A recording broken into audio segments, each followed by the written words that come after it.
Hello everyone, Arkhein Vosk here, and I am officially back. With that short pleasantry out of the way, let us immediately discuss what you should expect in the upcoming version 2 update of Dawn of World Wars. To make things easier for you, my dear viewers, I have set up a timestamp so you will be guided accordingly. Now, let us begin. Elite Class Commanders. Yes, you heard that right. This new set of commanders will be up to your disposal on version 3. To explain what differs them from the others in a brief manner, they are the upgraded versions of the select few commanders. As you can see on your screen, there are two versions of Bach with the sole purpose of comparison. On the right is the elite version of him with two new skills that are colored golden yellow and red respectively. The golden yellow icon is the commander's elite skill that can make things easier for you. However, the red icon is the general's annoying debuff skill. Depending on the commander, these weaknesses of the elites will determine just how good you are with strategizing your next move, so you must be wise and understand what these weaknesses are once you install version 2D. There's only one way to unlock these elites, which brings us to our second topic, Master Battles. If you think those elite battles are hard as heck, then you're in for a surprise with these Master Battles.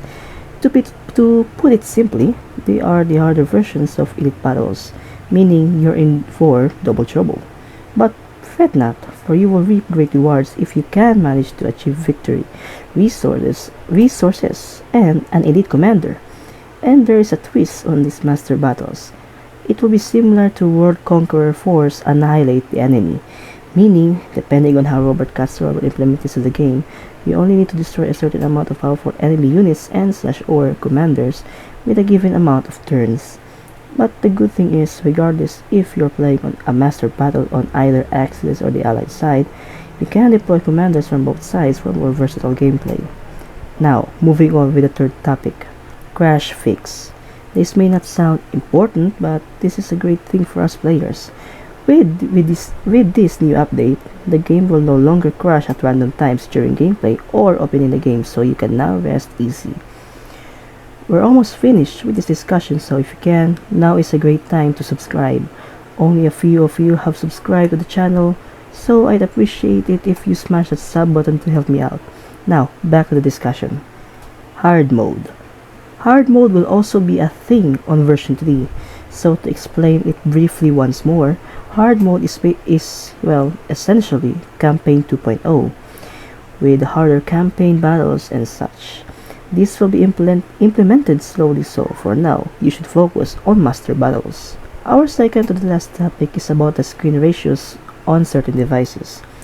From time to time, people would come forward and express their disappointment that the user interface or UI would overlap, especially with the Special Forces UI, as you cannot access the left side of it, which is where the tabs of infantry, infantry tactics, armor, artillery, and navy are located. But unfortunately, as Robert Katzer has stated through this comment that I'm showing you guys, there is nothing he can do to fix this. I'd like to also say that modding can be time consuming, and fixing something as the UI would require additional time and more training with coding to further tweak the game's coding. So, for those that had this UI problem, then I hereby apologize in advance, because like in version 2, the UI and screen ratio will remain the same on version 3, unless some miracle would happen. And lastly, game progress. People will have also come and expressed their concern about whether or not the progress of the game will carry over in version 3. As of now, I cannot fully say that it is now entirely possible to carry your progress, because only Robert Katsura would know if it's now entirely possible. So, if it's totally possible in the next update, I will leave a pinned comment on the comment section below to give you guys the latest update about this. And that's everything. Yep, everything you need to know and expect for the upcoming update. By the time this video has been uploaded, Robert Katzer has said that version 3 could possibly be released at any time in April. So, thank you guys for watching, and don't forget to leave a like, comment down below, and subscribe for more videos. This has been Vosk, Arkhein Vosk, and I'll see you in the next video. Bye bye.